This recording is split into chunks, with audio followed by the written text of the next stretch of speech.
A'udzubillahi minasyaitonirrajim. Bismillahirrahmanirrahim. Assalamualaikum warahmatullahi wabarakatuh. Alhamdulillah allazi huda wa dinil haqqi liyuzhirahu karihal musyrikun walau karihal muslimun. Subhanaka la ilma lana illa ma 'allamtana innaka antal alimul hakim. Rabbi shrah li sadri wa yassir li amri wahlul 'uqdatam min lisani yafqahu qawli. Terima kasih kepada puan pengerusi pemudah cara program pada hari ini. Seterusnya puan-puan yang dikasihi sekalian, alhamdulillah kita akan menyambung bab 3 pada hari ini di bawah tajuk sabar dan sakit. Sabar dan sakit. Alhamdulillah kita sabar banyak-banyak. Tajuk pun tajuk sabar gini. Kan? Sabar dan sakit. Setiap orang akan diuji. Setiap orang akan diuji. Dia membawa analogi lebih kurang macam segelas air kalau kita letakkan garam dalam sesudu lah.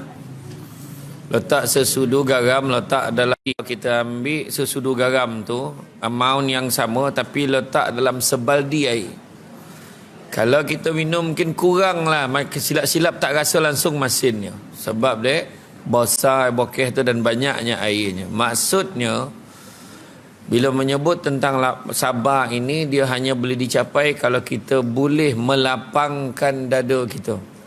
Maknanya daripada kecil tu kan kita fikir kita luaskan lagi. Kadang-kadang kita mungkin juga boleh dengan tengok orang lain. Aku ni kena uji macam ni. Lah dia lagi teruk daripada aku. Macam tu. Kita marah, apalah aku tak dapat kojo ni. Ada orang tu lagi lah, bukan tak dapat kojo, nak kojo pun tak boleh. Contohnya. Kan? Ada orang tu, kenapalah aku jadi ibu tunggal? Tak ada kau orang nak kahwin dengan aku ni, taman dan contoh lah, contoh. Kan? Rupa-rupa ada orang tu dah lah ibu tunggal, anak pun tak ada. Ni ibu tunggal, ada juga anak bolok. Tak ada anak, ada anak saudara bolok. Okey lah tu. Nampak tak kan? Jadi makna kata sentiasa cari apa kelebihan yang Allah bagi ke aku. Macam tu kan? Macam tu lah. Macam semalam lah saya 2 hari lepas dan semalam saya ceramah di Lahad Datu 2 jam setengah dalam kapal terbang, turun di Sandakan, dari Sandakan ke Lahad Datu lagi 2 jam setengah dengan jalan berlokok-lokok tu. Saya fikir kan, ya Allah, kita fikir kita tahu, tapi saya fikir macam mana lah orang yang hari-hari lalu jalan ni. Macam tu lah fikir. Orang sini baru langgar bumper dah bising. Rusak kereta dan kata kan. Kek Sanun tak ada. Kereta pun longot. Tak ada, bawa lopak-lopak jalan ni. Bayangan tu. Kan? Jadi makna sentiasa tengok adalah kelebihan-kelebihan. Setiap satu tu adalah benda Allah nak bagi kat kita. Kan? Barang siapa ingin selamat daripada azab Allah, mendapatkan pahala dan rahmatnya dan masuk ke syurga, hendaklah dia menahan nafsu dari segala keinginan dunia. Tahan nafsu dari segala keinginan dunia. Kan saya sebut dalam sebelum ni macam mana Nabi pesan penjara dunia ini penjara bagi orang mukmin. Jadi kena sabar banyak. Itu tak boleh, ini tak boleh. Tu yang kadang-kadang orang yang daripada bukan agama Islam, dia minat agama Islam bila dengar ni tak boleh, ni tak boleh, ni tak boleh. Payahlah macam ni. Dia kata itu. Tapi sebenarnya semua ada kelebihan. Ada kelebihan. Kena sunat kah? Dia tanya kan. Dia kata masuk Islam kena sunat pula kan. Tapi rupa dia cek kaji-kaji balik, rupanya memang daripada aspek kebersihan. Yang bukan Islam pun ramai bersunat dah. Kan? Berkhatan. Kan? Ya. Kebersihan sebenarnya. Semua agama kita yang paling hebat sekali. Semua ada sebab. Bukan saja-saja buat kan. Jadi menahan nafsu dari segala keinginan dunia, di samping sabar di atas segala kesulitan dan musibahnya. Mesti ada kesulitan, mesti ada musibah. Malahan Nabi bagi tahu Nabi beritahu kan tentang bala musibah. Kadang kita cakap, kenapa lah aku ni ada ya ujian nak datang. Pes satu. Okey lah tu. Kalau lepas lima lagi parah. Nah, eloklah satu-satu tu sampai mikir lagi kan. Senang rasa kan macam tu ya. Tak, sebab Nabi kata apa tu? Nabi kata barang siapa yang tidak diuji oleh Allah 40 hari, bersaksilah yang dia sebenarnya jauh dari rahmat Allah. Aku okey lah. Tak ada apa-apa dah 50 hari dah. Balolah tu.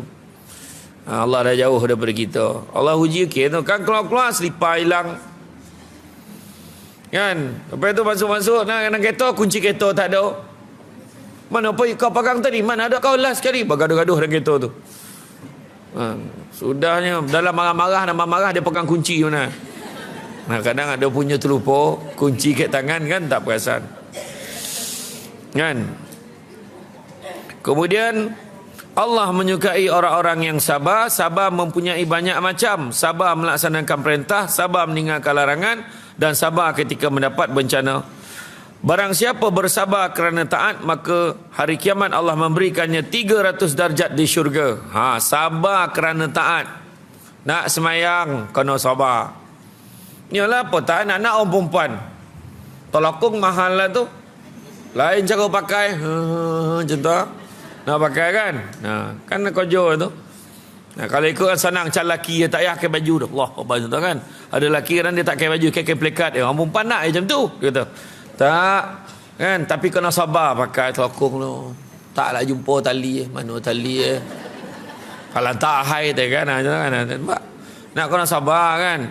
Allahu Akbar. Sabar bacaan satu-satu. Kan? Iya. Ada orang berkecapui semayang laju betul. Bismillahirrahmanirrahim. Allah Akbar. Melaju betul. Dia sih bukan tak faham, dia memang tak faham lah. Tak apa dibaca tak tahu. Tak macam jampi serapah pun ada dah. Kan? Tu dah.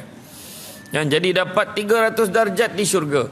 Kalau puasa lagi kena sabar. Nak pula hari ni puasa sunat hari Isnin. Kan Rajab esok kan. Kan dia dah start puasa hari ni. Lagilah kena sabar. Dia puasa lain makan. Macam mana? Kau nak pula dengan hidangan ni si Arab pula. Wah parah ni. Allah malaka subnah. Sebab dia tak sabar. Contoh yang terdekat tadi dekat kedai warung selera bonda tu. Asalnya saya puasa pagi tadi. Nengok lauk paru tadi, Allah malaka subnah.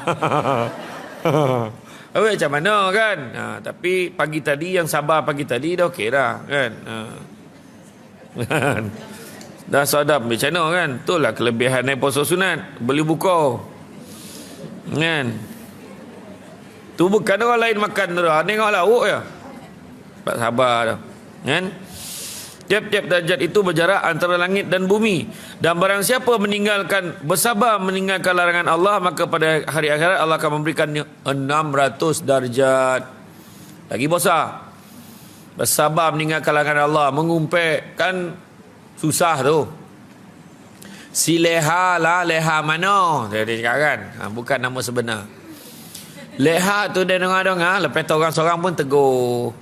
Dah lah, jangan cerita pasal orang tak baik tu tak. Kau ni macam lah baik sangat. Tengok dia bagi kawan tu. Bukan senang. Tak adalah, sebab aku ni tak baik sangat lah. Aku nak ajak kita ni jangan ngumpet-ngumpet pasal orang. Sesia pahala kita semua bagi ke orang tahu. Yelah. Kan? Susah. Memang orang kan bantai kita, orang kecam kita kan. Tapi kalau yang paling senang sekali, join sama. Apa cerita Leha lah, tu senang. Yang tu senang, tak susah. Tu tak payah sabar-sabar tau. Aku dengar lah lain tau. Aku dengar lain. Bukan macam tu kan. Jadi yang tu pula Allah akan memberi 600 darjat. Tiap-tiap darjat antara langit dan ke bumi ketujuh. Adapun orang yang sabar atas bencana dan musibah, pada hari akhirat Allah akan memberikannya 700 darjat di syurga. Bayangkan 700 darjat.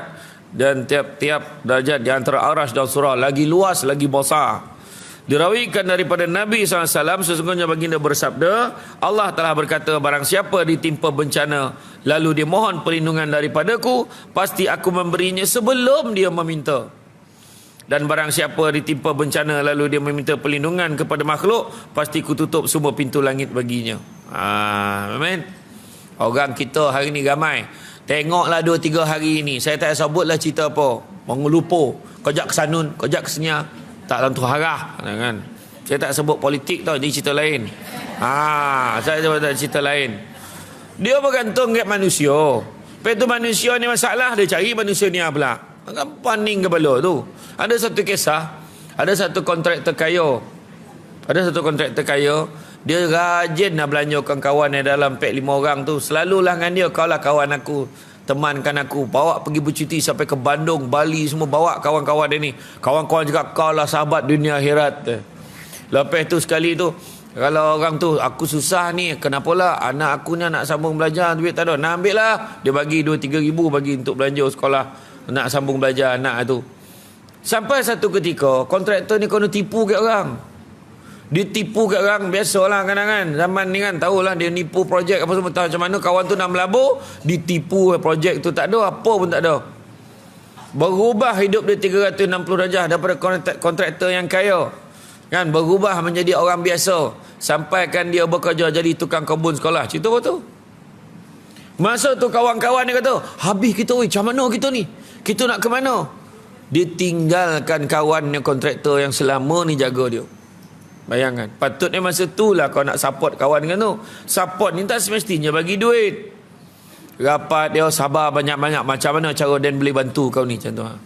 Tapi saya respect lah dia, walaupun dia dah jatuh, kan, dia masih lagi tak malu dia kojo-kojo jadi tukang kebun sekolah. Dia tak malu, walaupun sebelum ni level dia tinggi. Dan Alhamdulillah, dah berapa tahun dah 5-6 tahun, Alhamdulillah, anak-anak dia semua pun dah lepeh-lepeh dah belajar. Nak tunjukkan manusia ni kan, Allah kalau bagi, Allah boleh ambil juga. Ingat tu, sekejap, jangan belagak-belagak. Laki Dan yang terbaik, suami I yang terbaik tau. Suami I, dia bagi setiap bulan 2,000. You ada? Dia kata kan, jangan lagak-lagak sampai masa Allah tiba-tiba dalam lagak-lagak. You tu lah, kau minta lah, you minta lah dengan lelaki you. Tengok I 2,000 sebulan. Jangan bagi muka tau dengan lelaki ni. Besok lelaki muka pun tak ada, meninggal lelaki besok. Ni contoh. Ni tak cakap orang sini, dia tempat lain. Siapa lagi nak bagi 2,000? Sudahnya dia lah minta tolong dengan kawan yang dia ajar tadi. Ini apa? Menurut kajian, suami mati dulu lah tu daripada isteri. Jadi orang perempuan je jaga. Suami mudah mati, kan? Jangan ditongking kan. Abang dah korek kawan tu. Jangan. Kan? Allahu Akbar. Jadi bayangan dengan Allah Ta'ala, kadang-kadang tengok tak, kadang kita demam, pening kepala. Allahu Akbar. Ya Allah, kita walau minta, dah elok dah, tiba-tiba macam tak ada apa-apa, kan? Kadang Allah bagi sebelum kita minta lagi, sebab Allah dah tahu dah kita akan minta dengan dia.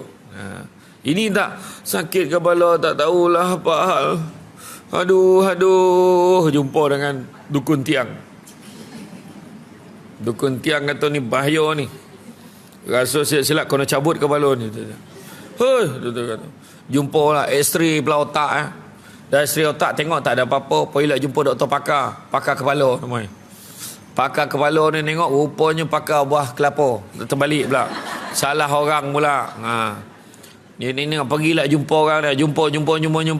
Sudah semua cakap tak ada apa-apa. Last kali baru jumpa imam. Mam, tolong mam, malam ni baca Yasin mam, tak tolong doa mam, biar elok kepala saya ni mam.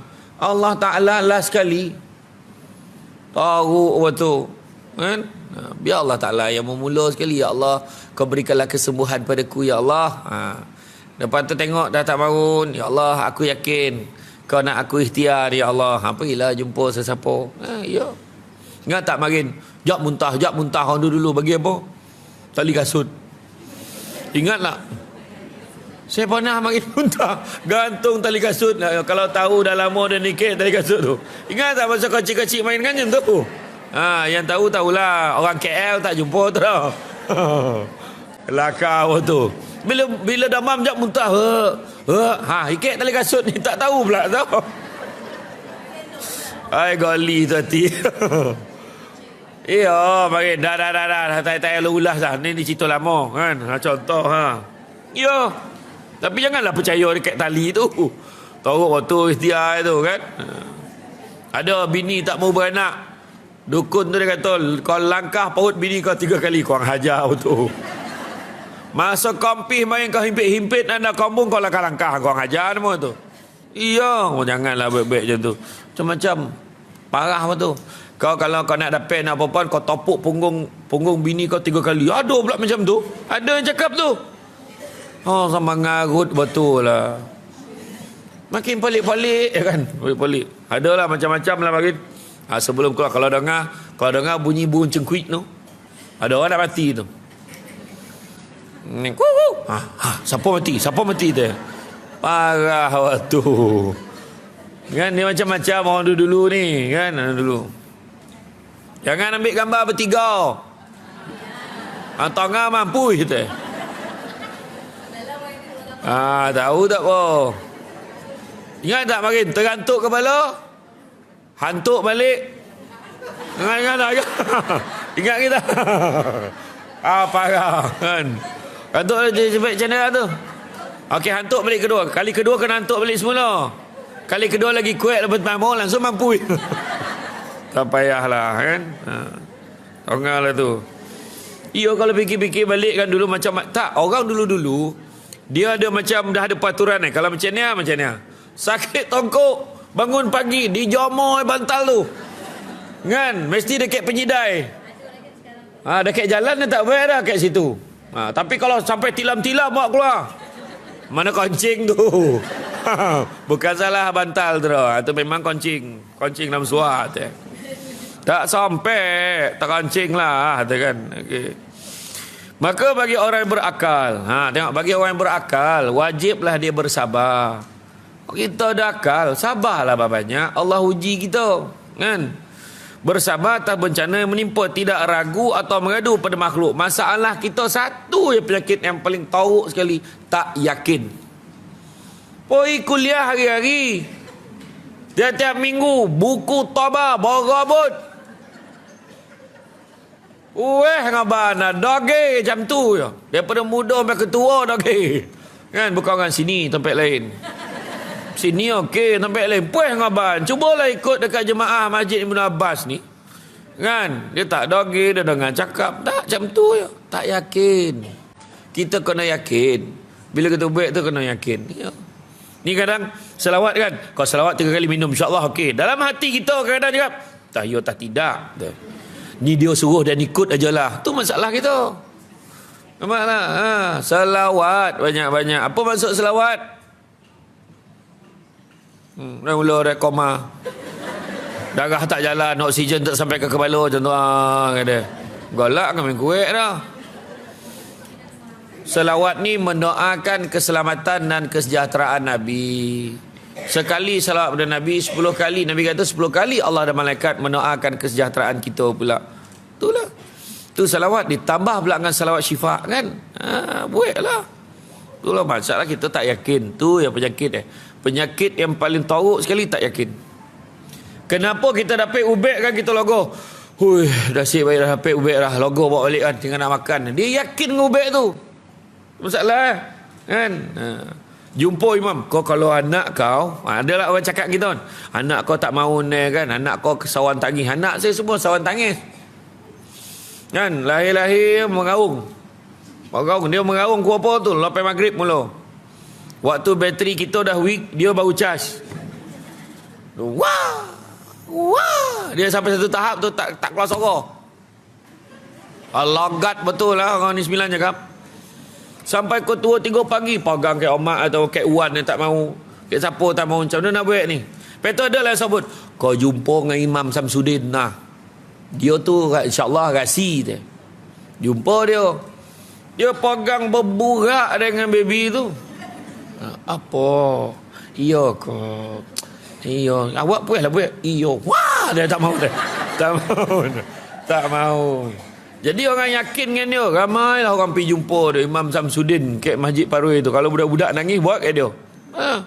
Alhamdulillah, mudah-mudahan tak sadak dia ni, saya sebut nama ni. Memang dia pergi kat dia. Saya marin kat kampung jumpa wanita arwah dah. Rupa-rupa baru tahu. Bukan hanya budak dah, daripada abah yang marin dia yang ngubek kan.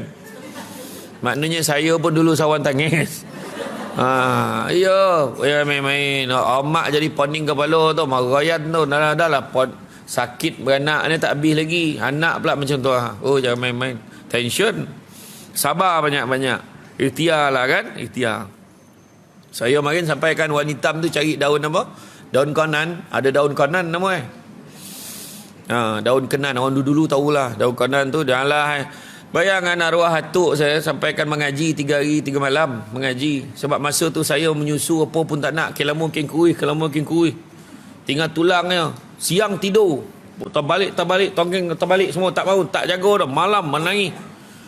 Sampai 3 hari kan. Sampai 3 hari arwah atuk saya cakap, siaplah kapan budak ni. Macam tu arwah. Betul arwah atuk saya sebut. Sampailah arwah wanita ni cakap, ni budak ni konan ni. Macam tu lah macam orang dulu kan. Ambil daun apa semua, mandi, elok. Sampai ceramah hari ni. Kan. Ya, kau menangis pun kau tertengok drama, kau menangis lah dia balik. Macam tu lah kan. Tapi tak ada lah melalak macam dulu dah kan. Macam tu lah. Agak lah. Kan? Maka dia akan selamat dari seksa dunia dan akhirat kalau dia tidak ragu atau mengadu kepada makhluk. Jangan yo ko. Jangan macam tu. Kena yakin. Kan? Kadang kita pergi beribadah kan. Kita pergi Makkah, selalu macam tu. Betul ke umrah yang nembek ni? Allah Ta'ala timur ke tidak ni? Dan dah lah terseret-seret, tak terdaya jalan lah. Allah timur ke tidak? Sangka baik dengan Allah. Kita sampai ke Sanun pun dengan rahmat Allah dah. Ada orang duit berjuta, tak sampai lagi. Ada orang tu dah lah sampai. Kan? Tak beribadah pun, ada juga ambil gambar yang kerja tu. Segala sudut ambil gambar. Sampai kau naik muak lah tengok gambar tu. Dah lah tu tengok gambar kau. Ada orang tu lah tak perasan. Dah sampai sana baru perasan dia pakai telokong. Ada. Tak. Ni contoh. Saya tak cakap sesiapa. Ni cerita je kan. Jadi makna kata. Allahu Akbar. Jadi makna kata. Tak ragu dan mengadu kepada makhluk. Tapi mengadulah pada Allah. Yakin Allah Ta'ala terima ibadah kita. Sesungguhnya bencana yang paling pedih hanya menimpa para nabi dan para wali. Cuba kita fikirkan, ada orang lagi teruk daripada kita, maka kita akan lega. Contohlah kita pergi hospital, Allah sakit kaki, aduh ya Allah Akbar, berdanyut-danyut. Kita kan kaki tergantung macam mana, aduh sakit Kita tengok orang sebelah tu, aduh. Wah dia lagi teruk daripada ni kan. Kan? Nampak tak? Cuba tengok kadang ada kat hospital baca-baca ragam. Ya Allah, aduh, mati lagi baik. Ya Allah. Dia ingat dia teruk, ada lagi teruk lagi. Kan? Dalam kata, aku rasa aku paling teruk. Tiba-tiba ada orang kena tolak. Dah mati. Nampak mana lagi teruk? Kan tu ada. Itu sebab kan. Syukurlah banyak-banyak dan nabi, para wali dan nabi lagi teruk kono. Kita semayang sujud elok je. Cuma sampai tolalap lah. Dek leko kan. Sedap tabah kapet kat Masjid Ibn Abbas ni.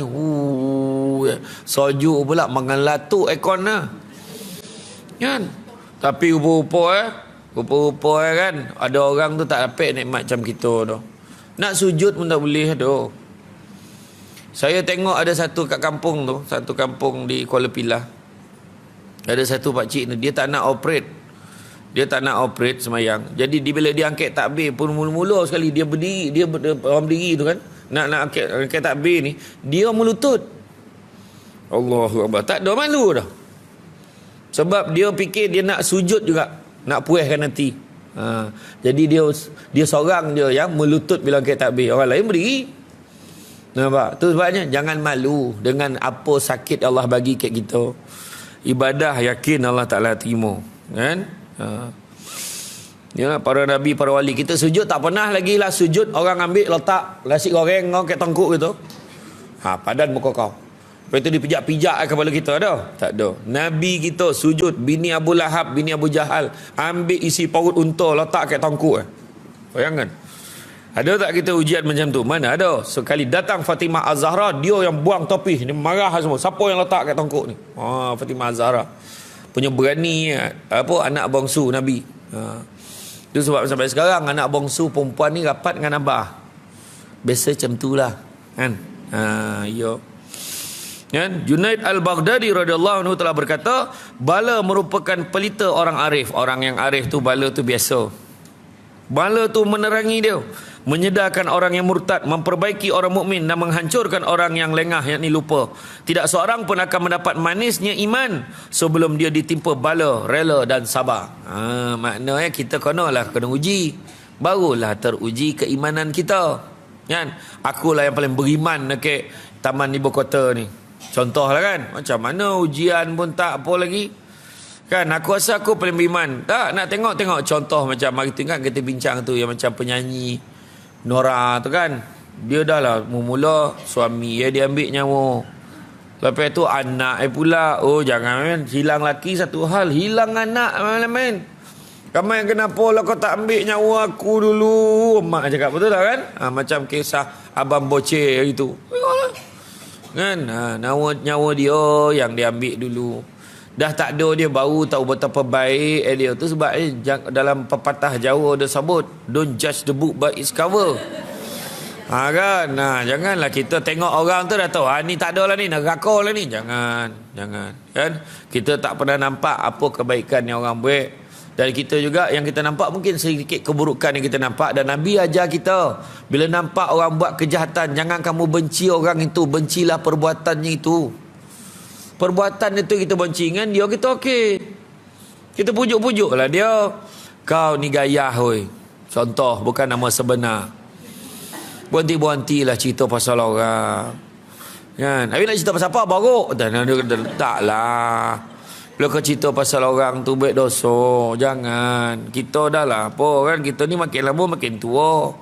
Allah nak jemput nyawa ni bila-bila ya. Jadi kita ni hati-hatilah dengan apa yang kita cakap.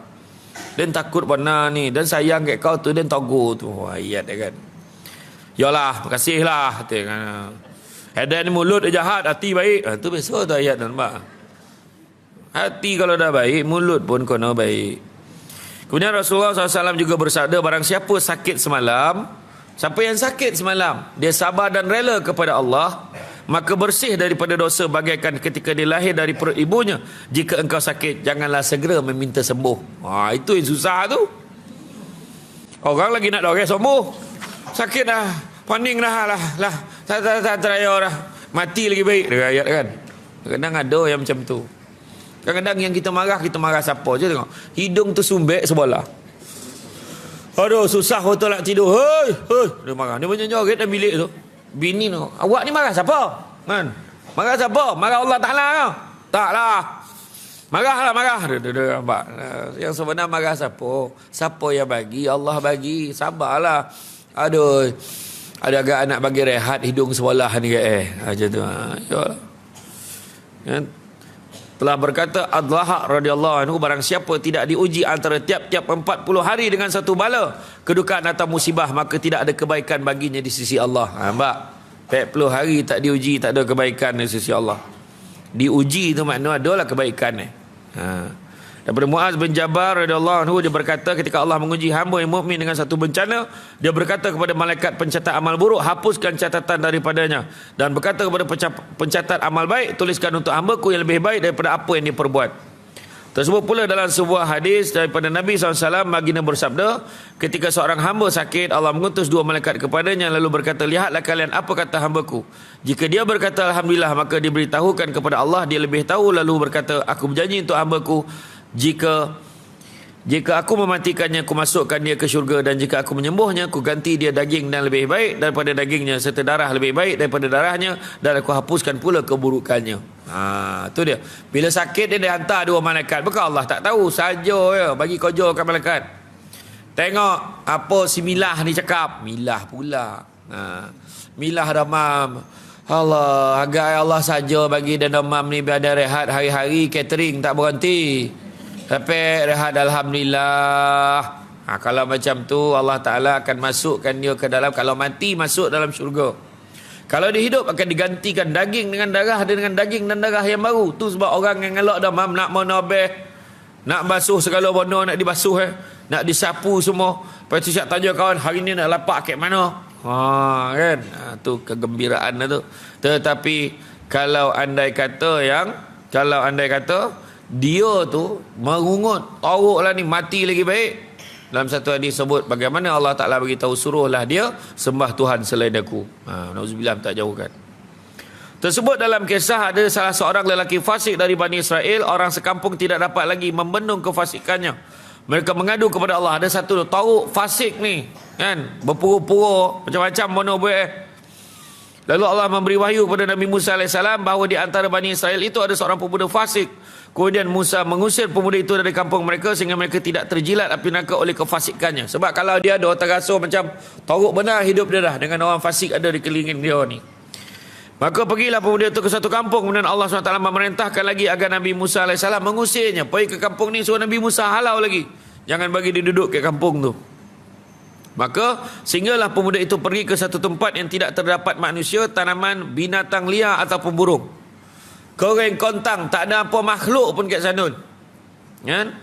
Di situlah dia sakit dan tidak ada pula yang menolong. Dia jatuh ke tanah, dia meletakkan kepalanya sambil berkata, macam tu dia letak kepala dah terlentang macam tu kan. Dia kata, kalaulah kepalaku ini dipangku oleh ibuku, tentulah dia mengasihiku, tentulah dia menangis meratapiku. Kalaulah ayahku ada di sini, pastilah dia akan menolong dan merawatku. Kalaulah istriku ada di sini, tentu akan menangisi kematianku. Jika anak-anakku ada, tentulah mereka akan tersedu-sedu mengiringkan jenazahku. Lalu mereka akan berdoa, ya Tuhan, ampunilah ayahku ini yang lemah, fasik, derhaka, yang terusir dari kota kampung dan dari kampung ke padang yang gersang, yang keluar dari dunia ke akhirat tanpa harapan satu apapun. Ya Allah, Engkau telah memisahkan aku dari orang tuaku, anak-anakku dan istriku, namun janganlah Engkau pisahkan aku dari rahmat-Mu. Ayat ni nak menggambarkan kebergantungan kita kepada Allah. Dia ni dah isah fasik ni, neraka dah ni ikut kan. Tetapi Nabi Musa AS dah halau dia dah. Bila dia terlantang tu, last minute ni, masa kecederaan. Kan, dah nanti dia kata, kalau lah ada mak dan tentulah dia pun sedih, dia pangku dan ni. Kok ada anak-anak dan tentu tersodu-sodu dengan hantar dan sampai ke kubur. Kalau lah ada ayah dan tentulah cuba diusap-usap, dirawat dan ni biar dia elok. Tuan kan? Kan? Ya Allah, kata, kau pisahkan aku dari orang tuaku, kau pisahkan daripada bini dan anak-anak, dan tapi janganlah kau pisahkan aku daripada rahmat-Mu. Dia minta dengan Allah. Sesungguhnya Engkau telah membakar hatiku sebab berpisah dengan mereka, namun janganlah kau bakar hati ini dengan neraka-Mu kerana kemaksiatanku. Masih lagi ingat Allah masa itu. Kemudian Allah mengutuskan bidadari menjelma menyerupai ibunya, bidadari lain menjadi istrinya. Begitu juga Ghilman, anak-anak syurga, menjelma sebagai anak-anaknya, serta mengutus malaikat seolah-olah menjadi bapanya. Mereka duduk di sisinya dan meratapinya sejibik macam apa yang dia minta tadi. Boleh basuh pula sekarang. Sejibik, kan? Sama. Sesungguhnya ini ibu bapaku, istriku, anak-anakku telah hadir di sisimu, maka legalah hatinya sehingga dia pulang ke rahmatullah dengan suci, terampun dosanya. Itu sebab penting tu kita last tu yang kita doa hari-hari. Allahumma khtim alaina bihusnil khatimah. Nampak tak? Penyudah yang baik kita minta. Biarlah last tu paling tidak Allah. Tu dapat kita sebut Allah. Macam tu lah. Kan? Paling tidak kumat kamit tu. Sebut Allah. Tu yang kita minta benar. Last dah tu. Kan? Tu yang minta tu, takut nanti sebab masuk kita last tu, syaitan ni macam-macam ni kacau nah air dia kau minum, kau jangan ucap kau sebut nama aku tu, nampak kau haus kan, masuk tu paling haus digodok, kau sebut nama aku, kau jangan sebut nama Allah, sebut nama aku boleh bagi kau air sekarang. Tu siapa bergantung pada amalan kita masing-masing. Yang rajin pergi kuliah duha kat sini ada harapan. Amin. Ni cerita betul ni. Tu sebab kita kena galak buat benda baik. Katalah Allah cabut nyawa kita tengah buat benda baik, tengah dengan kuliah, bin mati. Maka tak sampai setan ngacau dah. Nampak tak? Tu maksud jaga langkah kaki kita. Kan dalam yang bab 1 kita belajar itu, kan jaga salah satu daripada 7 yang Abu Laid saja tu, jaga langkah kaki kita, melangkah tompek-tompek yang baik.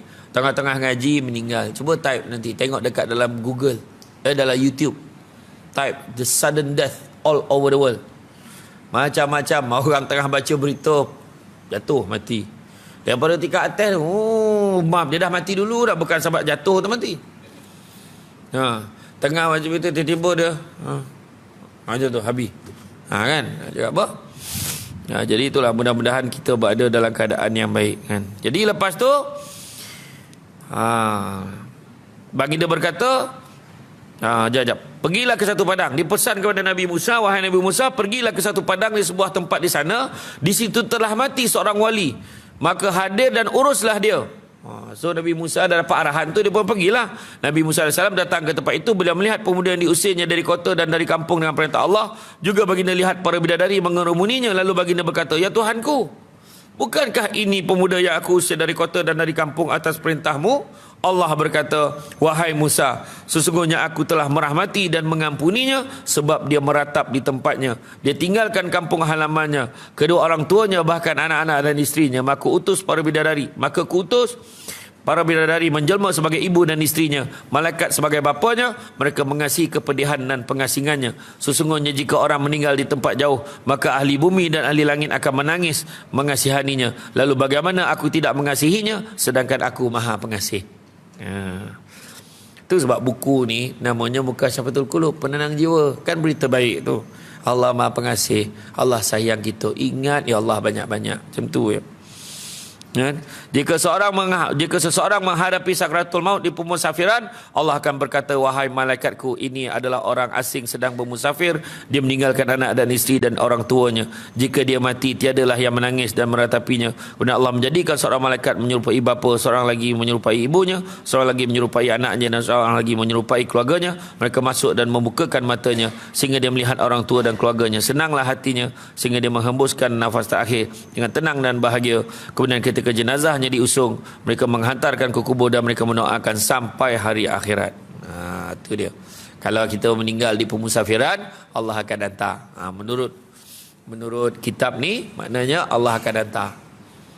Janganlah kita risau-risau. Sia dia mati seseorang, tak siapa tengok. Macam tu kan. Dalam apa? Dalam dia pergi mana tu, kat R&R, kat belakang toilet isap rokok lah dia. Itu cari pasal tu sokok belakang tu. Dia dah terlontang, tercokik puntung gitu, sadap benar sokok sampai totalan. Dengan api-api kunyah anda betul. Allah Maha halus penyantun kepada hamba-hambanya. Surah Asy-Syura ayat 19. Ibnu Atha berkata, akan terbukti keteguhan dan kebohongan seorang hambanya suatu berlakunya bencana mahupun kemakmuran. Barang siapa bersyukur di saat makmur tapi mengeluh bila ditimpa bencana, jelas dia orang yang dusta. Nampak? Bila senang lenang tengah happy dia bersyukur. Bila diuji dia mulalah kan. Mulalah dia, alah tauklah macam ni, kufur dia. Maka orang ni sangat dusta. Kan? Mengeluh, apalah tauk mana hidup dia kan. Meskipun orang yang mempunyai segudang ilmu, tetapi mengeluh jika terkena angin bencana, sungguh tidak berguna ilmu dan amalannya. Allah telah berfirman dalam hadis qudsi, barang siapa yang tidak rela dengan keputusanku dan tidak syukur pula dengan pemberianku, hendaklah dia cari Tuhan selain aku. Nampak? Allah kenapalah hidup dan macamnya. Allah parahlah. Nampak laki tak berguna. Nampak ayat ni, nampak ayat ni. Allah, dapat anak mak nyusahkan ya Allah, dan mati lagi baik. Jangan macam tu. Allah uji kita tu. Allah saja nak uji dan sabar tahap mana kat laki dan suka hati kau lah bang, baiklah pokok dah baik. Duli anda tu. Ingat Allah banyak-banyak, kata ustaz tu itu. Saya doakan mudahan Allah buka hati abang ni. Macam tu cakap ya. Anak tanya, mak siapa nak jadi imam ke rumah kita ni? Bontang letika semayang tu. Siadah tu bontang. Dah bontang. Jom kita doa sesama. Ya Allah, kau kurniakanlah imam dalam rumah ni Allah. Tak ada yang guna ada jadi imam dalam rumah ni dah. Langsung laki tang keluar. Kejap lah. Nampak? Ambil semayang dia. Payah orang nak cakap direct tak ada orang. Ngadu ke Allah baru dia faham. Tu payah benar kan. Aduh.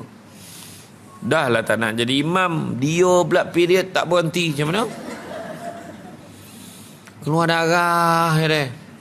Tak apa pad yang dia pakai pun tak tahu. Jantan teruk tu perangai. Ya. Bayangkanlah syurga besok nanti ada satu bab kita belajar kan. Macam mana sekumpulan manusia. Kita dah belajar itulah. Yang sekumpulan manusia yang dipanggilkan Allah Ta'ala bawa dia masuk dalam syurga tu kan. Dibontangkan singgah sana permaidani. Kan? Kemudian dah singgah sana permaidani, Allah Ta'ala suruh malaikat buka tabir. Ingat tak? Buka tabir. Kenapa pula nak buka? Mereka ni derhaka atas dunia. Tak. Mereka ni pernah beribadah, pernah bersalat, pernah berpuasa dan pernah menangis kerana aku. Allah Ta'ala sebut kan. Jadi kan masa tu bila digambarkan betapa hebat kasih sayang Allah ni, langsung dia sujud.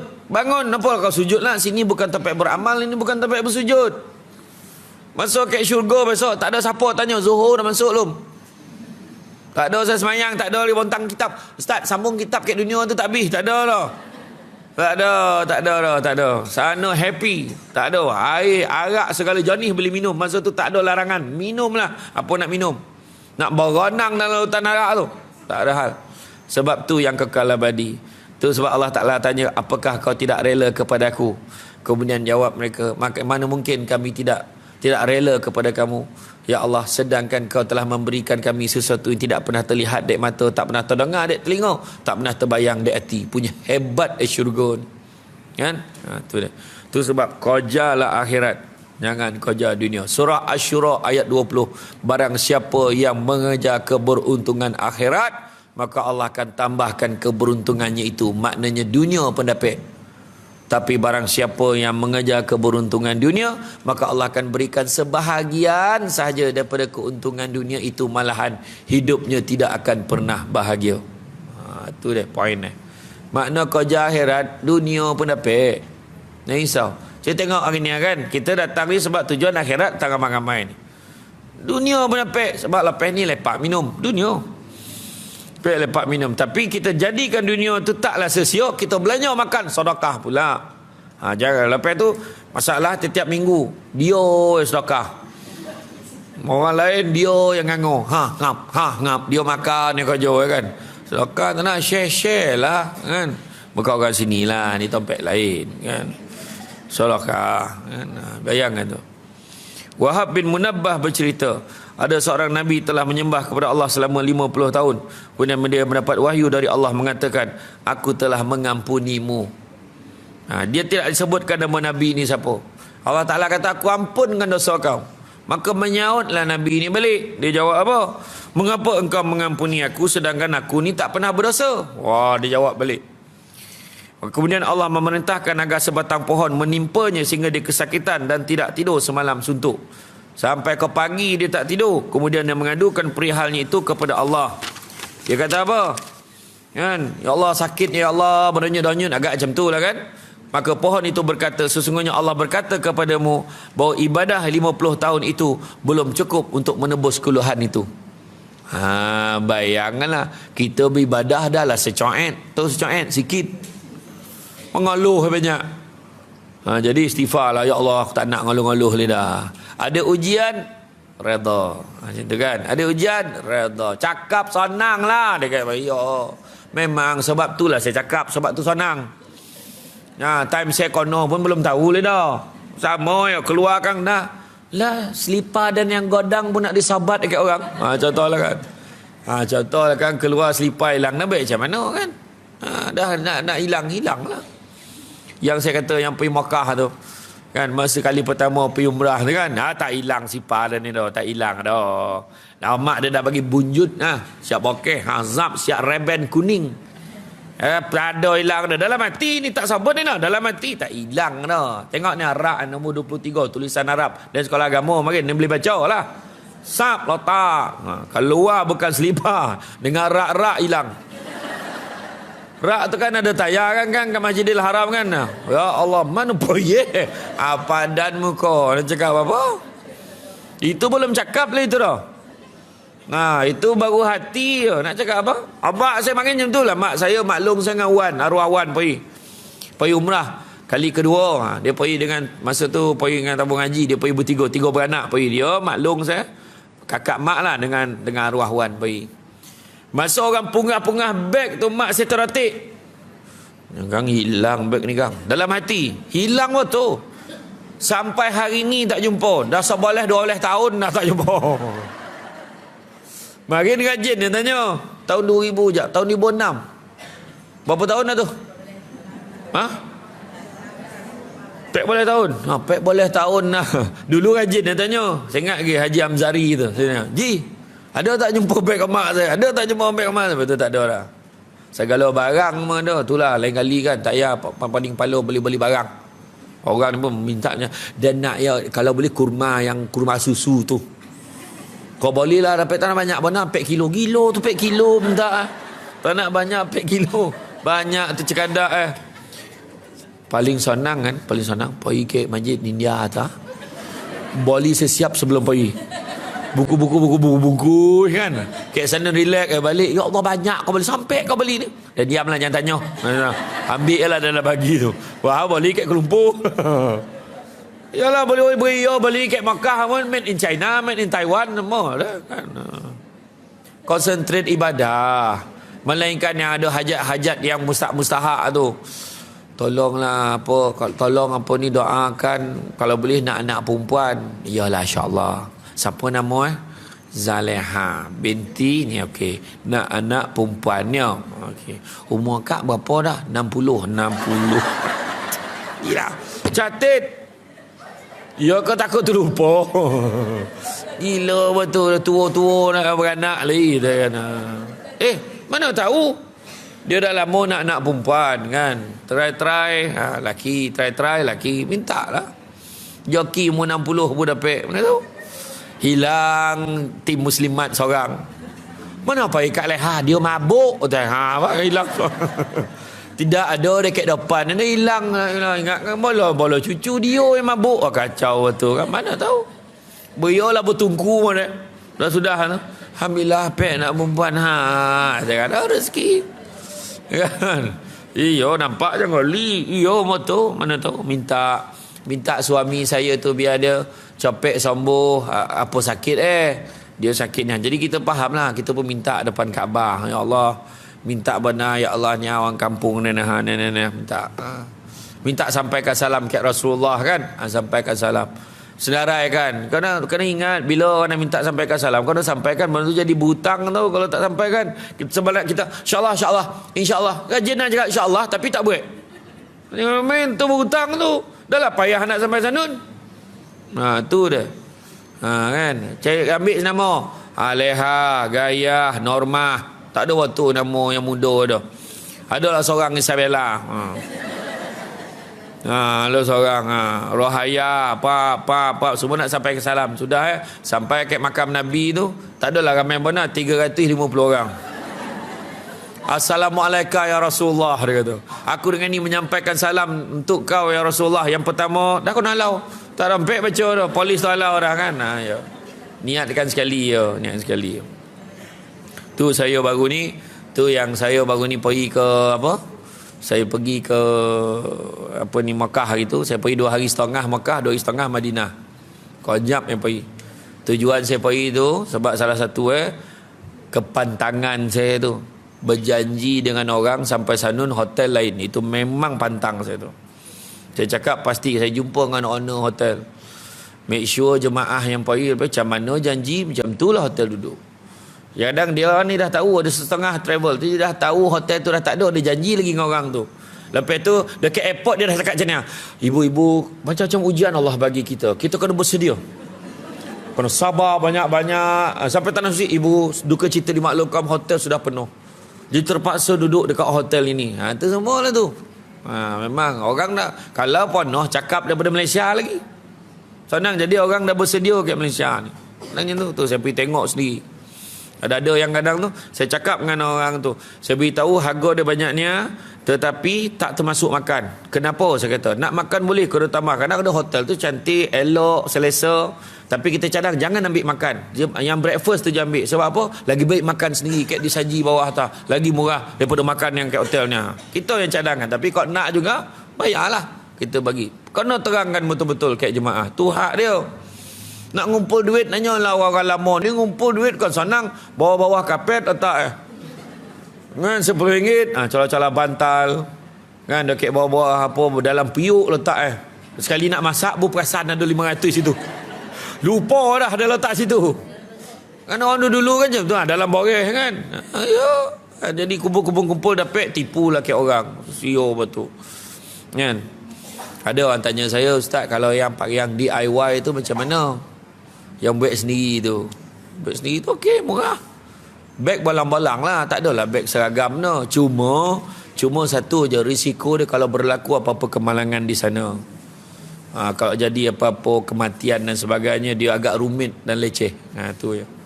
Dia ada insurannya tu, ada insurans khas dia. Memanglah kalau setakat ilmu muda sekadar ada poi centua balik kan. Boleh lah.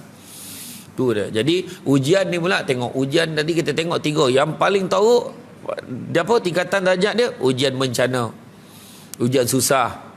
Kan? Ujian susah. Apa yang dia sebenarnya Allah uji susah ni tak semestinya dengan sakit tu yang paling susah tau. Ada orang dia dah biasa sakit. Jadi ujian lain yang borek kat dia. Ada orang pula dia sihat tetapi Allah uji dia pula kesusahan duit. Jadi tu paling susah kat dia. Tu sebab setiap orang susah dia tak sama. Tu sebabnya jadi takkan sama lah. Tetapi cara kita menghadapinya. Macam contoh keluarga bahagia, relax, tak ada apa masalah. Tiba-tiba dapat kanser. Kan kanser. Tu sayang anak-anak keluarga jangan bagi makan nugget ramet ni. Dengan sosis tu jangan. Ni posan betul ni. Merangsang sel-sel kanser. Amen. Sebab dia tu bentuk-bentuk nak membentuk dia jadi macam tu, dia banyak pakai chemical. Ni cakap betul. Kadang-kadang amak-amak moden sekarang ni senang pagi buta nak siapkan sarapan tuan ya kan. Pap dia tonyoh sos dah makan. Itu punca. Sebab muda-muda dah macam-macam penyakit. Kan? Dulu lagi lah. Dulu apa? Telur separuh masak dalam tin pelantar je. Mana ada puyuk? Tin pelantar tu kan. Elok sihat walafiat. Apa mana kan payah. Mana nak bagi telur semua masak tu biar dia hanyir. Mana nak? Ini macam-macam nak moden sangat. Tapi kalau yang frozen yang macam kari pap, yang macam kuih tu, itu tak apa, memang orang kampung buat tu, memang tak ada chemical tu lah. Kan? Jadi mana sayang dengan anak keluarga kita. Satu lagi, janganlah pakai pinggan melamin ni. Itu pun sama. Pinggan melamin waktu kita panaskan dalam microwave tu. Itu dia merangsang sel kanser juga. Itu hati-hatilah. Bacalah banyak lagi. Kadang kita ni ambil gengan. Anak-anak gamar makan, tak apa bono ni makan ni. Cikedis. Kan? Kan jajan-jajan ni tak apa bondo ni makan ni kan, tak mau dia ditolan ni. Bila Wan ni tahu, alah Wan tak tahulah, ni sedap tahu. Dia marah Wan ni, dia marah nenek. Nenek tahu apa? Dia kata kan. Iya. Tu sebab orang tua dulu sihat. Daun ni kunyah sirih. Kan? Dulu kan krap dengan gambir. Sontil siap sodut tu. Mana tu yang mahal lagi mak-mak dulu kan. Ya. Itu sebab sayang tu tengok. Dan bila sebut pasal kanser, hari ni itulah penyakit orang kata yang paling popular di kalangan rakyat Malaysia. Ni seorang kansernya, sampai adalah Institut Kanser Negara. Kan? Ada yang kanser darah. Driver saya yang dulu yang hantar saya tu, ni tengah jaga mak dia. Dia kanser darah. Hari tu saya camah kat Sabah sampai singgah kat kampung kat Pitas. 6 jam daripada KK nak pergi kampung tu. 4 jam sampai ke Pitas. Daripada Pitas masuk kampung tu tak tahulah jalan jenis apa pun tak tahulah. Memang beramai betul orang masuk syurga tu. Sebab dia zikir sepanjang jalan tu. Ya Allah, ya Allah, ya Allah, ya Allah. Subhanallah, astagfirullah. Memang rajin betul nak nyampai ke dalam tu ya. Jalan ni bukannya kata jalan gravel tu dah. Memang bolokuk lokak apa semua dengan berlopak dengan apa dia video nanti saya share. Memang masa saya kata syukurlah kita nikmat jalan kat sini. Tahu tu saya kata dia bola mak kena kanser darah. Dan dia monyok saya kata kau balik cuti kau bola mak kau dulu. Saya bagi dia rehat. Kan macam itulah. Kanser darah, kanser apa. Tetapi macam yang saya kata, anak murid debat saya budak USIM, dia ada buat kajian. Lebih 90% orang yang sakit kanser ni dia akan meninggal pada hari dan bulan yang baik. 90%. Ya, bandar tak ada efek soalan bocor. Doktor cakap kalau ikut diagnose ni ada masa 2 bulan saja lagi puan. Minta maaf. Wah, dia kata kan. Dia bukan Allah Ta'ala suami kan, tapi dalam tempoh 2 bulan dia berjaga-jaga, macam-macam buat dah. Dia sedekah, dia keluar duit dia semua. Dan dia top up kan. Dia top up handphone sebab dia nak telefon kawan dia seorang-seorang nak minta maaf.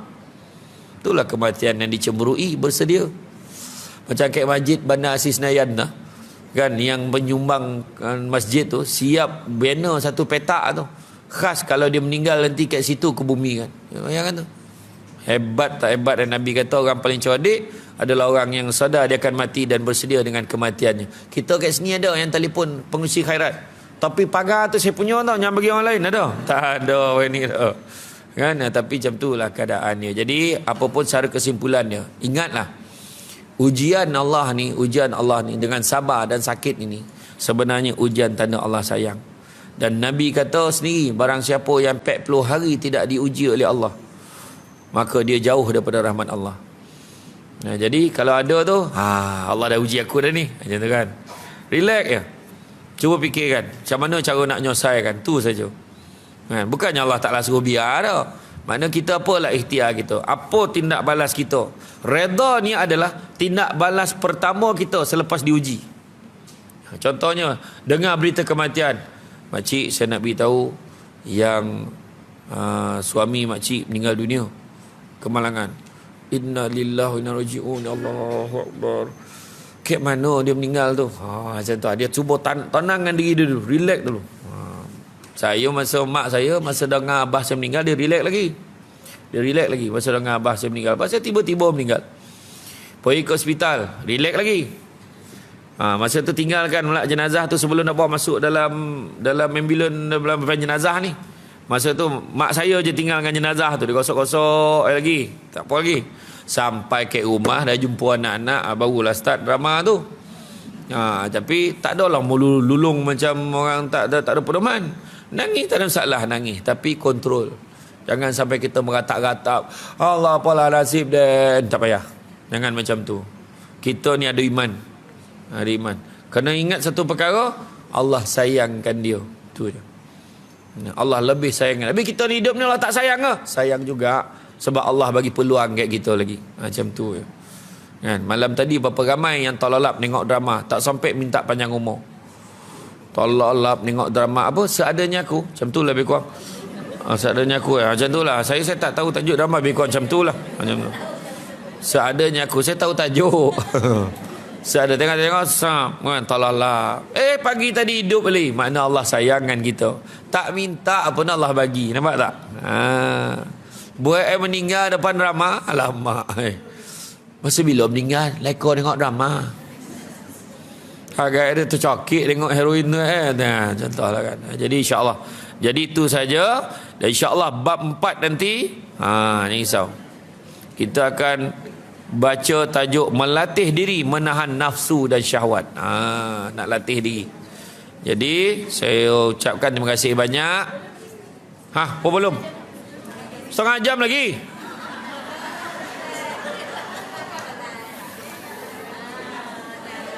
Kita mula balik semula. Bismillahirrahmanirrahim. Kita sambung bab mampek lah. Setengah jam lagi. Oh macam tu. Yalah. Kalau orang lelaki dah bangun ni. Orang perempuan dia sabar kan. Tak, saya tengok tadi ramai nak beralih duduk macam dah tak tahan. Kan dah ada yang tak tahan. Saya khabar anda tadi. Yalah. Melatih diri menahan nafsu dan syahwat. Kita ambil mana yang sampai. Nanti kita sambung ke mana muka Ustaz terberhenti ya. Okey. Allah SWT telah memberikan wahyu kepada Nabi Musa AS. Wahai Musa, jika engkau ingin aku lebih dekat kepadamu daripada ucapanmu kepada lisanmu, maka keraguan hatimu kepada hatimu, daripada rohmu kepada badanmu, daripada cahaya penglihatanmu kepada matamu, dan daripada pendengaranmu kepada telingamu, maka perbanyaklah membaca selawat kepada Muhammad SAW. Punya copek nak dokek dengan Allah. Lagi dokek pandangan dengan mata. Pandangan dengan mata dah tentu sekali.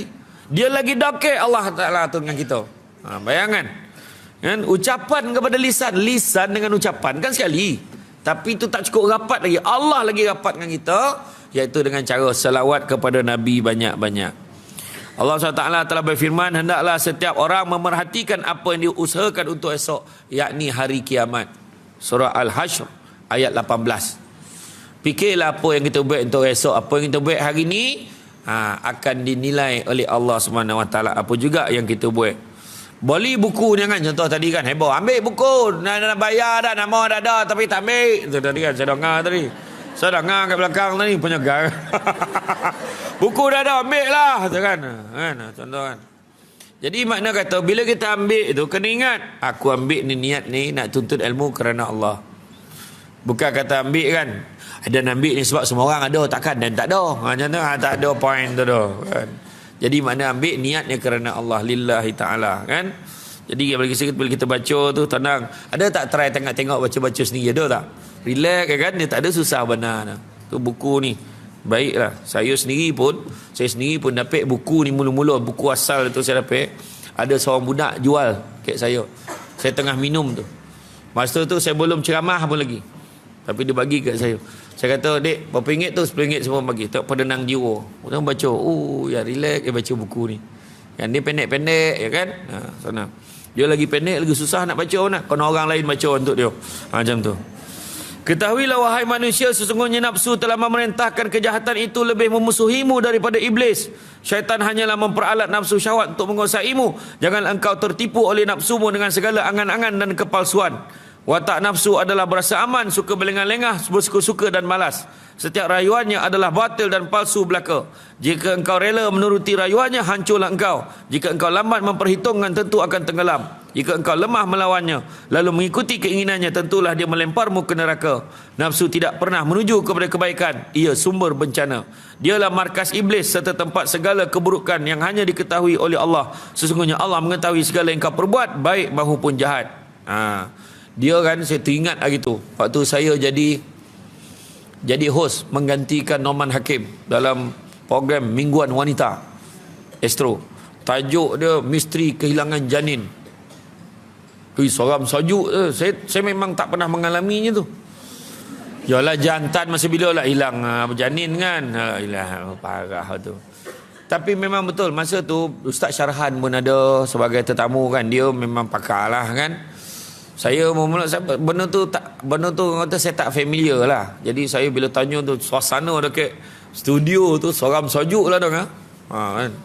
Rupa-rupanya ramai di kalangan masyarakat kita berlaku benda ni. Dia kalau sebulan dua hilang janin dalam perut, orang boleh anggap dia salah scan. Ni masalah dah baik buku merah dah. Perut dah besar, tiba-tiba bangun pagi esok tu kompi. Mana pergi badan dah labam-labam. Tu tanda-tanda dia. Biasanya dia dapat mimpi. Yang seorang tu yang paling dahsyat sekali, Ustaz Syarhan kata, dalam labor room,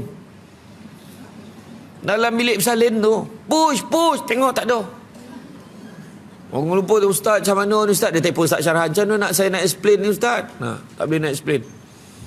Itu sebab kadang salah satu punca ni lah, ni perjanjian dengannya yang orang dulu-dulu ramai lah kan, berjanji-janji dengan tu benar, lepas tu dia matilah, tak sampai lah buang benda tu. Merayau lah dia. Sebut pasal merayau. Hari tu saya balik daripada Terengganu. Bukan balik lah, daripada Terengganu nak ceramah kat Jengker. Masuklah ke ATM Jengker tu. Ramai pula yang menyambut pukul 3 pagi tu. Yang tak ada kepala pun ada. Saya nampak elok lah manung kat taman permainan tu, manung putih. Ilah saya kata time ni lah kau nak keluar tu. Tapi saya nampak boleh tak reti ya. Yang tak ada kepala tu bebas saya nampak. Yang seorang lagi naik kereta lain dia nampak pocong. Masing-masing tak cerita. Besok pagi tu baru cakap, malam tadi nampak samalah. Yang seorang tu pula baru tahu. Yang tempek-tempek kan dalam hutan ni kan tahulah. Malam tu tidur tak ada saya ngadap tingkap dah. Takut minta sign, takut macam tu kan. Jadi kan sebelum dia minta baik dia ngadapnya kan tak tidur dengan macam tu lah kan. Tapi benda ni macam-macam istilah orang kita bagi, tapi hakikat tu lah dia. Ada setan, iblis, tapi itulah hakikat orang sebut bunian, orang sebut langsung macam-macam lah. Dia boleh menjelma pelbagai bentuk. Dan satu lagi pesan Ustaz Syarahan, kadang-kadang dia kata puncanya salah satu lagi, kita nampak binatang kat jalan, kita langgar. Dia boleh jadi dia menjelma dalam bentuk itu. Dan masalah bila dia mati tu dia berdendam tu. Tu masalah. Jadi makna kata kalau boleh elak. Jangan sesengaja lah kan cari. Satu lagi nama anak. Jangan panggil, jangan letak nama anak-anak jin. Adalah, carilah internet kan semua terasa pula. Ada nama-nama yang popular tu. Kan? Ya, ada macam-macam lah. 82 senarai nama anak jin. Bila kita panggil lah datang ni. Contoh lah kau tak boleh sebut. Contoh ni. Contoh Balkis. Contoh. Ada lah apa tu. Nanti carilah nanti ada lah. Zakwan. Anak saya ada tuan Zakwan. Kono. Jadi pesan syarahan masa tu jangan sebut nama penuh sebutlah Wan ko, Alang ko, Ngah ko, macam tu kan tu tajuk dah, kan tu tajuk dah, sambung dah. Jadi makna kata itulah dia kan. Dia tak ada iblis ni ngajak benda baik. Nafsu ni apa ubek nafsu? Apa ubek nafsu ni? Apa ubek? Makan. La ilaha illallah. Puasa, makan pula. Puasa. Nafsu ni waktu Allah jadikan dia, Allah Ta'ala suruh, Allah Ta'ala tanya, aku siapa, kau siapa? Nafsu jawab, aku, kau. Punya sombong dengan nafsu ni. Macam tu lah jawab Jadi Allah letakkan dia dalam tompek yang panas, dalam api, dibakar selama 100 tahun. Lepas 100 tahun bawa keluar balik. Sekarang kau siapa, aku siapa? Aku, kau, sombong lagi tu. Letak tompek sajuk baku 100 tahun, sajuk. Lepas 100 tahun buat keluar, aku siapa, kau siapa? Aku, kau. Sombong lagi. Akhirnya Allah Ta'ala beritahu, laparkan nafsu ni selama 100 tahun. Jangan bagi dia makan. Jangan tanyalah dia makan apa. Tak payah saya jawab tu dah. Jadi 100 tahun, tapi diberitahu dalam, dikisahkan dia tu dilaparkan, tak bagi makan 100 tahun. Lepas itu bila buat keluar, aku siapa, kau siapa? Sesungguhnya aku adalah nafsu dan kau Tuhanku. Makna nafsu kalah dengan lapar. Itu sebabnya kalau orang yang tak boleh tahan nafsu, kan, dia gila nak ke perempuan, maka Nabi pesan suruh dia puasa. Berpuasalah kamu. Dengan puasa tu Allah. Faham kan? Ayo. Nengok orang tua pun tak terdaya dengan Allah. Jadi ada kan, bukan kira kan. Dia nampak tiang pakai baju pun dia geram tengoknya.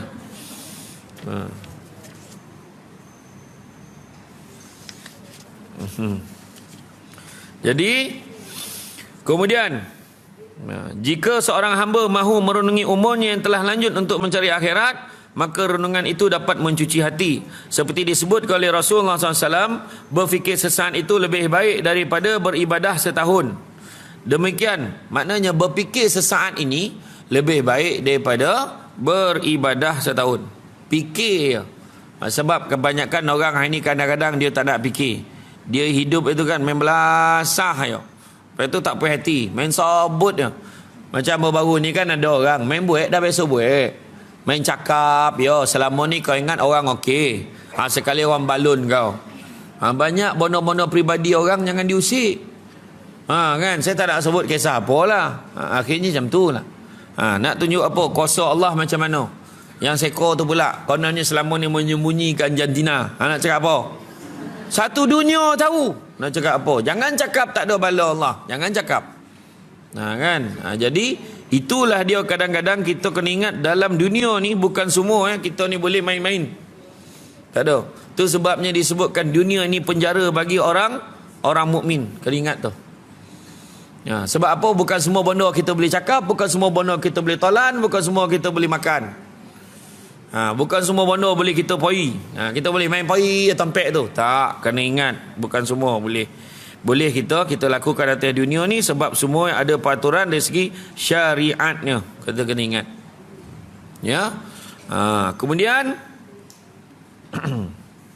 pergi. Demikian dalam Taksir Abu Lais, maka sayugia bagi orang yang berakal segeralah bertaubat atas dosa yang telah lalu dan memikirkan akan bekal mencapai keselamatan di akhirat.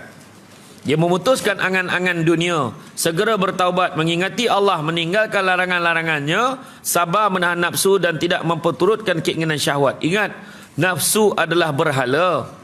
Barang siapa menuruti nafsu bererti menyembah berhala. Orang yang menyembah Allah, dialah yang mampu menahan nafsunya. Diceritakan bahawa Malik bin Dinar berjalan di pasar Basrah, dia melihat buah tin hingga tumbuh keinginannya terhadap buah itu. Dia membuka kasutnya dan dia memberikan kepada penjual buah itu, lalu berkata, berilah aku buah. Dan dia memberikan kepada penjual buah itu, berikanlah aku buah itu. Dan si penjual itu melihat kasutnya lalu berkata, oh ini tidak cukup. Kemudian Malik berlalu. Kan? Maka dikatakan kepada penjual itu, apakah kau tidak mengenali dia tu siapa? Siapa dia tu? Dia kata, tak, aku tak kenal. Dikatakan padanya, dialah Malik bin Dinar. Dengan segera penjual itu meletakkan bakul di bahu pelayannya. Saya berkata, jika dia menerima buah ini padamu, maka engkau merdeka. Kemudian pelayan itu pergi mengikut Malik bin Dinar, lalu berkata kepadanya, terimalah buah ini daripadaku. Tapi Malik bin Dinar lalu berkata kepadanya, terimalah, sebab di sinilah kemerdekaanku, kata pelayan itu lagi. Kemudian Malik menjawab, jika di sini kemerdekaan bagimu, maka di sinilah pula kesesaan bagiku.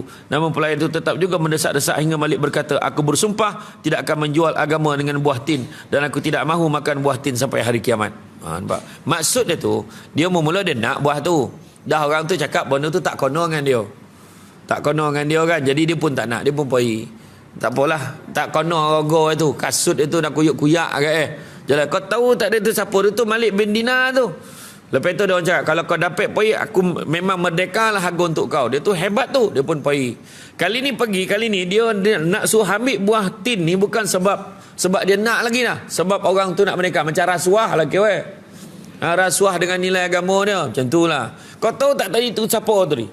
Dia nak boleh kau tak bagi tu Samsul debat tu. Contoh lah dekat kan. Contoh kan, Samsul debat yang kalau TV tu, apa salah kat luar lain dengan mana? Contoh lah kan. Dia pun pergi, tolonglah tuan, ni saya bagi free tuan. Tuan ambil lah tuan. Tadi minta maaf, saya tak perasan. Oh ya kau, makasih lah banyak. Tak guna tu macam tu. Dia kata, tak apalah, tadi kata tak boleh. Tak, tu tolong tuan. Tak apa, berapa ringgit tu? Paling tidak kita bayar. Jangan kita ambil free. Saya main kojo antara saya punya dilema masa saya jadi pegawai dulu, itulah dia. Antara dilema, pergi kedai makan, orang tak nak timur duit saya. Dia kata, tak apa bos, saya belanja hari ni. Jangan. Tengah baik dia khabarlah belanja.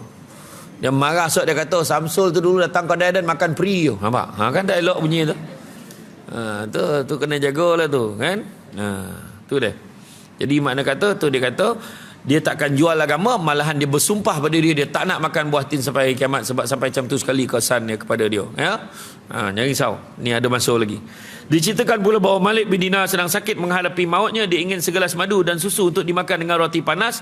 Pelayan segera menyediakannya. Kemudian Malik mengambil dan memandangnya sejenak seraya berkata, wahai nafsu, engkau telah bersabar selama 30 tahun, padahal umurnya tinggal sesaat lagi. Maka dibuang gelas itu daripada tangannya. Dia tahan nafsunya sehingga dia meninggal. Demikianlah sifat para anbiya, aulia, siddiqin, zahidin serta orang-orang yang merindukan Allah. Telah berkata Nabi Sulaiman bin Daud, lori sampah nak lalu ada kereta mengadang. Ada kereta mana? Lori sampah nak lalu, ada kereta yang mengadang. Kereta perdana, lori sampah nak lalu yang sebelah kiri ni. Tak ada kan? Kereta perdana. Nombornya orang tu tak sempat ambil dia kawan saya. Pergi alih Kang. Kan yang letak kereta sebelah kiri masjid yang sebelah jalan tu. Lori sampah tak lepas. Seberang jalan. Oh. Kita tengok Kang ni letak sampah itu tu Kang.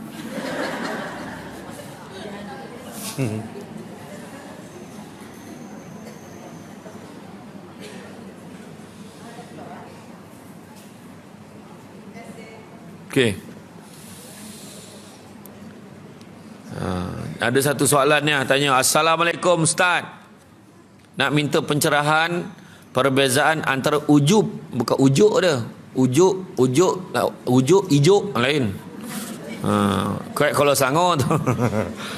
Ujub dan riak ni, Kalau ujub ni bermaksud bangga akan diri sendiri, tu ujub. Bangga akan diri sendiri, rasa kagum diri sendiri, kelebihan satu yang ada pada diri dia berkaitan peribadi dia, harta benda dia, kecantikan dia, apa-apa juga yang dia ada, kepandaian, anggota keluarganya atau apa juga yang dekat dan akrab dengan diri dia, itu namanya ujub. Aku rasa aku yang paling lawas ni, macam dia kata.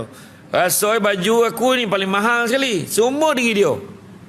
Kan? Kau tak tahu kau tudung anak-anak aku tak ada yang jenis yang pasal malam tu. Wah, ayat nampak tak? Jadi ayat tu ujub.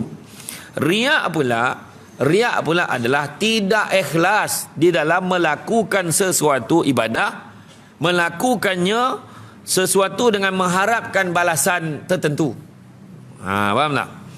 Sebagai contoh, lelaki dan perempuan yang bersolat dan mengharapkan agar kerajinannya itu akan ada orang memerhati dan memujinya. Itu namanya riak. Riak wajahnya. Nampak tak? Riak kan? Riak tu kita, riak wajah tu apa yang kita nampak. Jadi dia menampakkan diri dia dengan apa benda kebaikan yang dia buat. Itu riak. Ya. Kemudian ada satu lagi penyakit, iaitu takbur.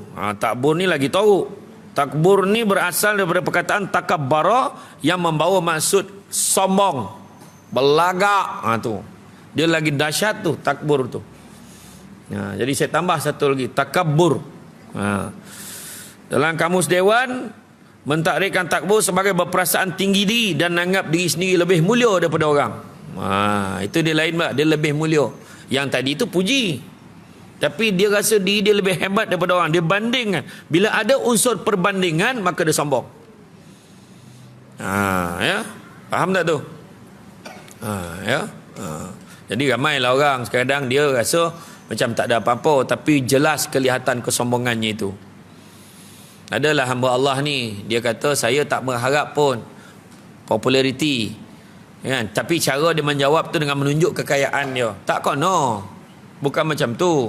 Cakap je ikhlas sudah, tak payah nak apa. Allah Ta'ala lebih mengetahui apa yang ada dalam hati saya. Itu lebih baik, kan? Sambung balik. Kemudian telah berkata Nabi Sulaiman bin Daud alaihissalam, sesungguhnya mengekang nafsu itu lebih sulit daripada membuka sebuah kota sendirian. Bayangkanlah, nak buka satu bandar raya, kota itu sendirian tu susah, rupanya mengekang nafsu tu lagi susah. Ya.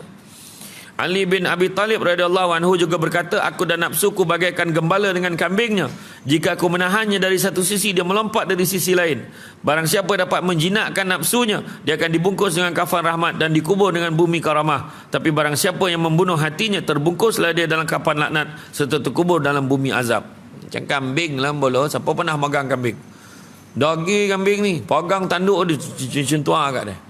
Saya dah cuba daripada kecil main. Orang iyo kau dogi kambing ni, asal betul dogi. Tu sebab nak jadi orang yang paling sabar sekali, bola kambing lah. Kena sabar. Tu yang tak sabar dia biar je. Biar tak kau lah, pandai lah kau tu. Saya ingat je naik motor dengan arwah abah tu. Terlanggarlah lembu yang melintas jalan tu. Lembu tu melintas, break pap, kono pap. Arwah abah khabar apa? Binatang betul lembu ni macam ni. Saya pun mikir tu, memanglah binatang bah. Iyalah betul lah Abah cakap kan. Iyalah. Abah nyosah tu kelakar kan. Aduh. Kemudian Zahya bin Mu'az Ar-Razi berkata, perangilah nafsumu dengan taat dan riadah, latihan rohani.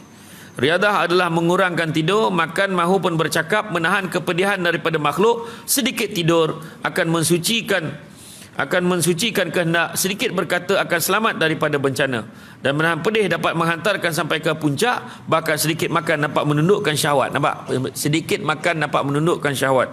Sesungguhnya banyak makan dapat mengeraskan hati dan menghilangkan cahayanya, dan cahaya hikmah adalah lapar, serta kenyang dapat menjatuhkan seseorang daripada Allah. Sesungguhnya Rasulullah SAW telah bersabda, terangkanlah hatimu dengan lapar, perangilah nafsumu dengan lapar dan haus, serta sentiasalah mengetuk pintu syurga dengan lapar. Sesungguhnya pahala demikian itu bagaikan pahala pahlawan membela agama Allah, dan sesungguhnya tidak ada amal yang lebih disukai oleh Allah daripada lapar dan haus. Tidak akan masuk ke kerajaan langit seseorang yang memenuhi perutnya dengan kehilangan lazatnya beribadah. Dek makan banyak-banyak tersandar, tak nak dia beribadah dia, tidur lagi sadap dia tahu. Nak tahu, tunggulah tak sampai 60 hari lagi, tengok. Berbuka puasa taufufah, lai cikang, roti john seorang sepapan. Gila betul. Kolapung, buah Melaka. Kolapung, kuih pepok, badak berendam. Kan. Kan. Ni 9 semua pepok-pepok ya. Oh ya Allah, dah makan tu dah mana. Aduh. Kan. Sebab apa tu? Mengeraskan hati dan mula hilang lazatnya beribadah. Tu dah. Wahal siang tadi khatam berapa kali tu? Kan main lagi. Tapi dek sebab dek konyang bona, maka hilanglah perasaan itu. Kan?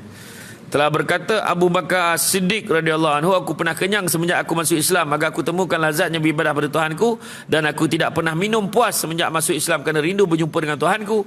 Ini kerana jika banyak makan akan sedikit beribadah. Sesungguhnya jika orang banyak makan beratlah badannya, mengantuk dan lemahlah anggota badannya sehingga tidak membuahkan sesuatu. Dia tidur melulu bagaikan bangkai terbuang. Demikianlah dalam kitab Minhajul Abidin daripada Luqman Al-Hakim, dia berkata kepada puteranya, janganlah engkau banyak tidur dan makan. Barang siapa memperbanyakkan keduanya, pada hari kiamat dia miskin amal soleh. Ini disebutkan dalam kitab Maniyatul Mufti. Memang orang perempuan ni saya pesan, nak jadi perempuan yang, itu tajuk dia apa? Perempuan yang awesome, yang hebat. Ompek perkara kena jaga. Pertama, jagalah dari segi kesihatan kita. Sebab paling kuat dalam rumah tangga orang perempuan. Kau mampu seorang, mampu semua. Tapi kau kuat perempuan tu, terjagalah semua. Betul tidak? Betul. Jadi jaga kesihatan kita. Kontrol betul-betul. Makan makanan kesihatan, suplemen kau nak makan, makanlah. Exercise, riadah. Mana yang boleh. Yang kedua, tolong jaga pemakanan kita. Makan makanan yang sehat. Tadi tu jaga kesihatan, ni jaga makan kita. Sebab apa yang kita makan, itulah yang anak kita nak makan macam kita. Kita lebar, habis semua lebar. Kereta yang patut boleh naik 5 orang, hampir boleh naik. Seorang dalam bonet, buka, terjulur seorang. Yang cakap betul ni. Sebab kita bagi contoh ke anak kita, kontrol makan. Yang ketiga, cari ilmu. Cari ilmu. Supaya orang tak pandang orang perempuan ni kan, boleh macam tu yang dibangang-bangang tapi kita ilmu. Dah ayat saya macam tu tapi macam mana ke ayat nak pakai? Itulah senang Tak, bila dia tak orang perempuan kadang lelaki cakap, poninglah kepala. Sebenarnya ni tak boleh. Tak bang, kalau ikut hukum. Nampak? Saya dah belajar dah tu bang. Sebenarnya ni tak boleh cani-cani dah. Ya ke? Ni poning kepala abang tu dia bergaduh dia gaduh pasal apa? Pasal harta apa ni, lepas dia meninggal tu dia tak ada bagi wasiat. Dia tak ada wasiat, memang tak ada orang bagi wasiat lepas meninggal dah bang. Sebelum iyalah. Tu burak ni. Yalah bang cakap biar tak orang bang. Lepas tu macam mana bang, dia ada 5 beradik. 5 beradik, dia 3 adik-beradik perempuan dan 2 anak lelaki, adik-beradik lelaki dia. Macam mana tu harta yang tinggal tu macam ni? Macam mana pula dinilaikan harta itu, kita tengok.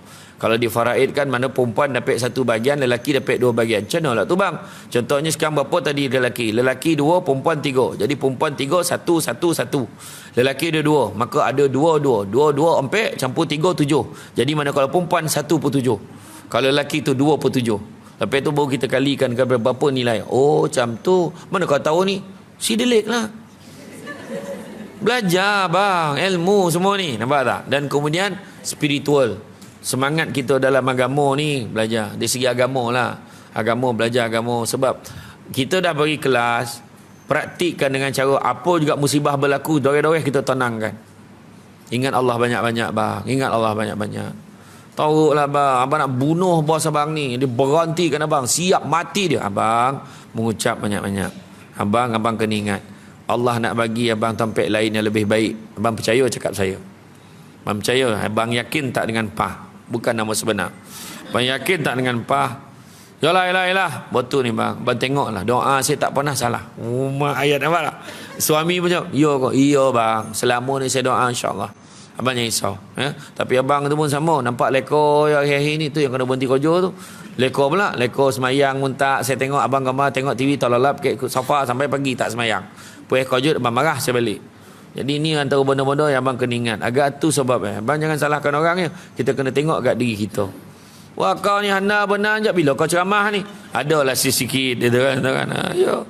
Maknanya dari segi spiritual. Lempek perkara tu. Saya pasal supaya letakkan darjat orang perempuan ni. Kan? Kalau tidak kan orang perempuan ni tak habis-habis daripada dulu. Dia kena kerja, kena pijak, kena apa. Cuba tengok Aisyah kan. Aisyah, dia walaupun Nabi dah tak ada, sampai kesudah dia jadi sumber rujukan sahabat-sahabat. Semua jumpa dia, tanya macam mana hukum macam ni, apa Nabi pesan tu, semua ada jawapan. Ustaz Aisyah akan bagi jawapan. Sikit lagi. Kemudian Rasulullah SAW bersabda, janganlah engkau membunuh hati dengan banyak makan dan tidur. Sesungguhnya hati akan mati bagaikan tanaman jika tergenang air. Orang-orang soleh mentafsirkan perut ibarat kuali di bawah hati. Bayangkan perut ni ibarat kuali kat bawah hati tu. Jika terisi banyak akan menggenangi hati hingga menjadi kotor dan hitam. Di samping itu banyak makan dapat mengurangi kecerdasan dalam mencari ilmu. Diceritakan daripada Yahya bin Zakaria alaihissalam, dia melihat iblis membawa beberapa tali, kemudian dia bertanya, apa itu? Iblis menjawab, inilah syahwat. Dengan ini aku akan ikat anak cucu Adam. Yahya alaihissalam bertanya lagi, apakah pernah engkau mengikatku dengan itu? Iblis menjawab, tidak. Hanya pada satu malam engkau makan sampai kenyang, kerana aku beratkan engkau melakukan salat. Kemudian Yahya alaihissalam berkata, sesungguhnya setelah kejadian itu, aku tidak akan makan sampai kenyang selamanya. Demikianlah orang yang tidak pernah kenyang selama hidupnya kecuali satu malam. Bagaimanakah orang yang tidak pernah lapar selama hidupnya kecuali satu malam, lalu mengharapkan lazatnya ibadah. Kita tiap-tiap malam sibuk, lapar ni, mana orang nak makan? Sedangkan kebanyakan ni para nabi, kan, para rasul, para ulama daripada dulu-dulu lagi, memang dia ni memang sepanjang masa lapar. Sebab dengan lapar tu ingat pada Allah. Kita besar angin dah. Makan apa? Baru pukul 7 pagi. Pukul 7 pagi nampak paru langsung buka. Cuba fikir. Langsung buka puasa pagi tadi. Nak cakap apa? Kan? Itulah dia. Tak dapat dia. Sedap. Boleh makan-makan lah. Sebenarnya saya dah puasa dah. Kita dah start puasa dah kan. Tapi tadi fikir tak apalah. Kalau pendek kan nak pergi Tiang Ilir pula jual lambu. Pergi Tiang Ilir pergi Bentong. Hari ni belum pergi dah taruk muka dah. Macam mana? Okay, sini sedap lah ikon. Saya pergi ke Lumpur. Okay, saya pagi-pagi dah sampai lah. Jangan risau. Saya on time je. Jangan risau. Kan? Tapi itulah dia kan. Ujian ni kan. Bayangkanlah kita tak pernah lapar sepanjang hidup. Tiba-tiba tanya macam mana nak dapat lazat ibadah. Itu sebab rajin-rajinlah puasa. Tu lah. Kan? Rajin-rajin puasa. Diceritakan daripada Yahya bin Zakaria alaihissalam, pernah satu kali dia kekenyangan makan gandum. Pada malam itu tertidur ketika berwirid. Kemudian Allah memberi wahyu kepadanya lalu berkata, apakah engkau menemukan rumah untukmu lebih bagus daripada rumahku?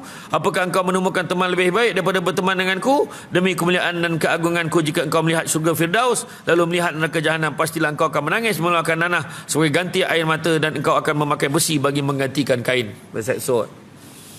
Makna kalau kau nampak lah macam mana lah syurga neraka ni, maka tak ada lah kau sibuk dengan dunia ni. Alhamdulillah. Diam tak diam selesai sampai bab. Sampai jawab soalan. Jadi lepas ni kita sambung bab 5. Buku ada lagi ke yang ada? Oh, ada tersilap binding ya. Muka surat Allah Akbar. Lagi jauh ke? Tak boleh ya. Nanti pergi botol kat kedai. Ada lagi kau yang nak buku Ada, nanti beritahu dekat apalah kemudian nanti bagi kat kodai tu subit lagi. Jadi alhamdulillah, syukur. Jadi 2 perkara, memerangi nafsu syahwat, dan yang apa kita belajar tadi tentang sabar dan sakit kan. Perihal sabar dan sakit ni. Jadi insyaallah di lain kesempatan kita akan bertemu lagi. Sesungguhnya yang baik itu datang dari Allah SWT. Mana yang kurang itu punca kelemahan saya sebagai manusia biasa. Tak tahu lah, ada kau orang jual kat luar tu? Ada. Nanti kang tinjau lah barang yang sama. Ya, tak payahlah si ulang lah dah. Kan, siapa yang nak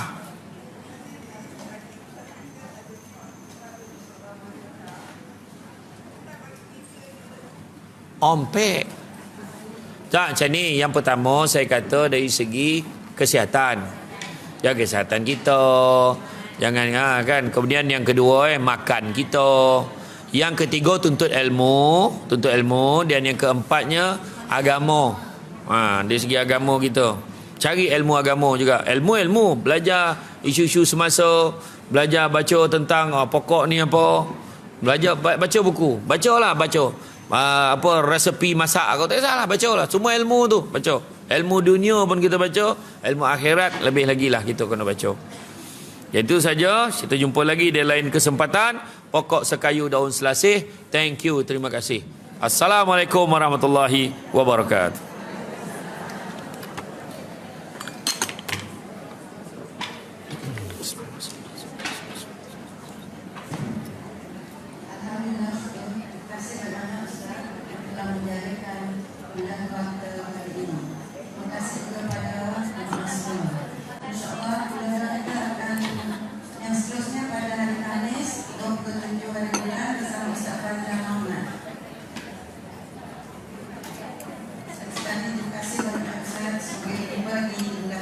InsyaAllah.